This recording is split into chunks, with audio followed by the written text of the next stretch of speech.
మాత్రమే కాదు, అవసరాన్ని బట్టి రెక్కలు కూడా కనపడతాయి. కానీ పరిశుద్ధులందరూ కూడా నీవు సన్నిధి సహవాసంలో ఉన్నట్లయితే అనేక సార్లు తిరిగి వస్తారు. మేము చూసామండి పరిశుద్ధ స్థలంలో నిలబడి మాట్లాడే మాట. నేను ఇంతకుముందు చెప్పాను అనుకుంటా.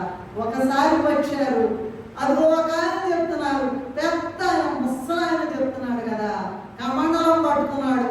పట్టుకుని అమ్మ ఈ నీళ్ళు గారు, కమండలంలో నీళ్లు ఉంటాయి కదా, నీళ్లు ఇది ప్రభు రక్తం ఇందులో ఉన్నది అంట.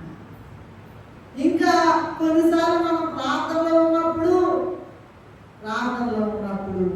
వాళ్ళు మన మధ్య వచ్చి మనతో పాటు కూర్చుంటారు, ప్రార్థనలు చేస్తారు. మనం ఇబ్బందిలో ఉన్నప్పుడు, మన కష్టంలో